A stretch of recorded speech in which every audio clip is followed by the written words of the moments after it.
This screen capture video is going to show you how to manage the key schedule.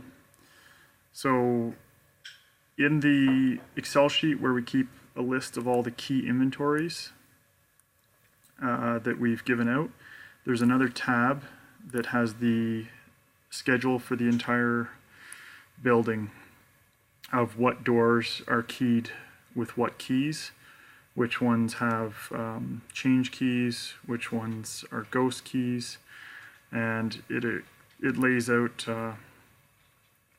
everything. So at the very bottom of this page, you're going to find that there's a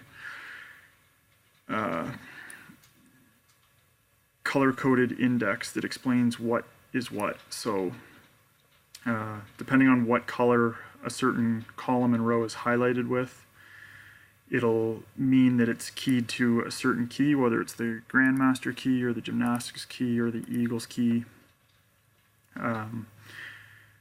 If it's got a certain color, that means there's no change key for it, so that means it's only on the master key, either A1, A, or the other ones, like the Eagles or the Gymnastics, but there's no individual key cut for that key if it says no change key. So this would be an example here, AK light switch box.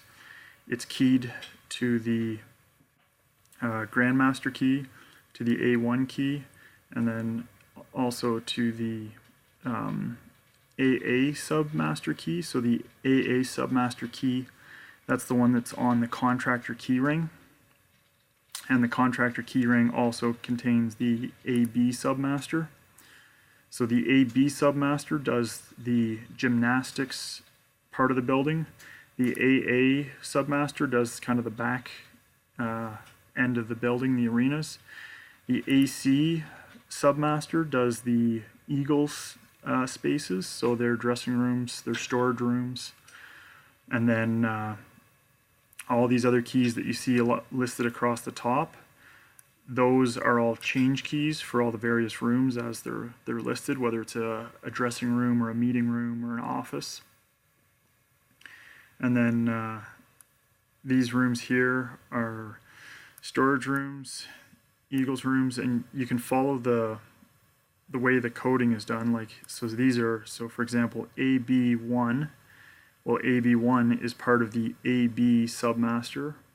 AC1, 2, 3, those are all part of the AC submaster. And then all of these ones here are all part of the AA submaster. And that's just because the way it works, you can only have so many keys on the sort of the tree, if you think of like a hierarchical structure in terms of the way the keys get broken down into various submasters. You know, Joe from the Bow understands this system well. He's got all of the pinning codes for all of these keys in his system. If you scroll down and you look at one of these, for example, let's look at the concession half door. This room is room 108 in the old system in WorkTech, and then this little storage room behind it is room 109.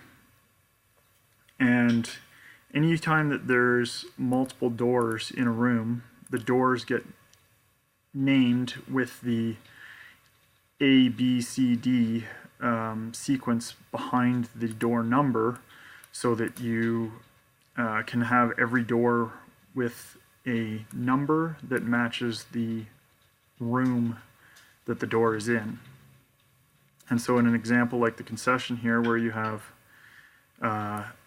technically two different rooms in terms of the way that it is in the layout and in WorkTech, well, those rooms are on the same key. So this shows that it's on the master key here. Over here, it's showing what key it's on. And this little symbol underneath here means that it's keyed alike with the key above. And that, you can see, is oh sorry, I'm on the gymnastics. Down here, the concession. But it's same goes for the gymnastics office. 2 doors, both keyed alike on the same key, and they're both in the gymnastics submaster. In the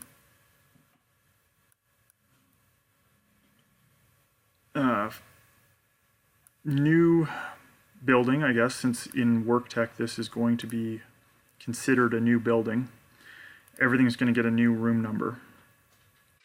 So I'm going to add a column here, and this will be for the new room numbers, and then I'm going to add a column here, and this will be for the new door numbers.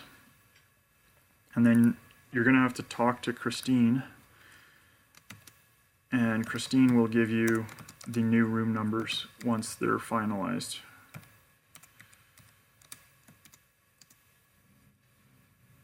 And so basically what you're going to have to do is go down this list and match up the map of room numbers that you get from Christine with the existing room numbers that we were using in WorkTech.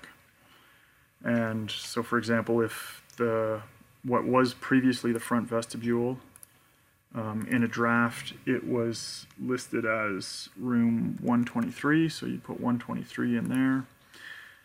The door number would also be 123, but since there's 2 sets of doors, you'd actually have 123A for the first door, 123B for the second door, and those should get labeled on the hinges of the doors, because when the door hinges are labeled, that makes it really easy to work with Joe from the Bow, because then he can just use this spreadsheet and he can go around the building and key things accordingly.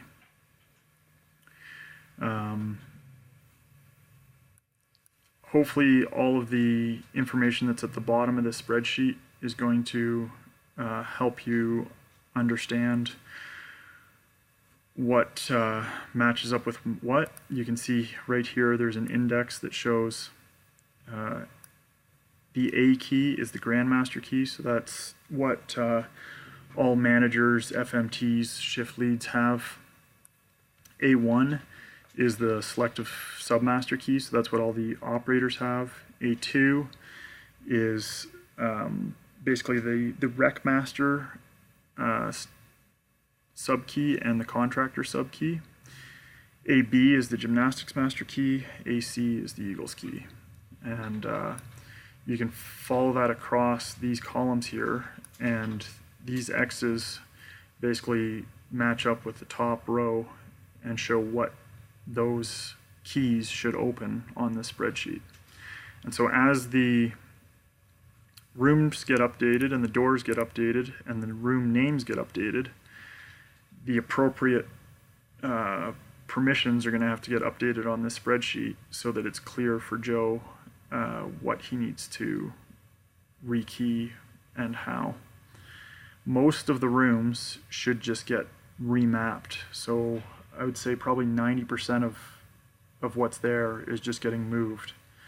If you look at the way the naming is, it doesn't say things like Stephen's office, Randy's office, Christine's office. It says facility manager's office, CRC supervisor officer, project manager officer.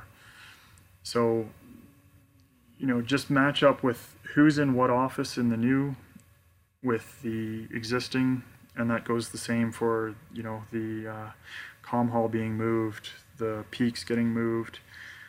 You know, a lot of stuff's going to have different names, but anytime that the function is the same, then you should be able to just map what was similar. So for example, if you think, well, the new weight room, in that case, the existing cylinder from the Cascade, the old weight room, even though it hasn't been a weight room for a long time, it still would be the best cylinder to reuse in the new weight room.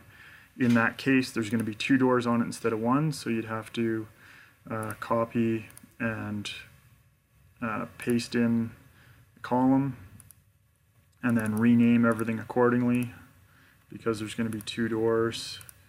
I don't know what room number it is, but let's just put in zeros for now. just for the sake of it. This is going to get called, you know, new weight room or something like that. And then here, you would just make it match with the appropriate symbols so that it's clear that those doors are both on the same master and submaster keys, and that they get keyed alike on the same key that we're currently using. If you do that properly, then it should make it a lot easier with all of the spare keys that we currently have cut, because say a room like the you know, what was previously the Highling meeting room, that will likely get mapped to the new meeting room downstairs, and it will if the keys just get mapped accordingly and we move the same cylinder over, we already have keys cut, they're already on hangers and all properly labeled with recreation, so it should make it a lot easier to map everything over to the new system. Hopefully that makes everything clear. If you have any questions, you've got a couple of days to ask them. Let me know if you have any questions. Thanks a lot.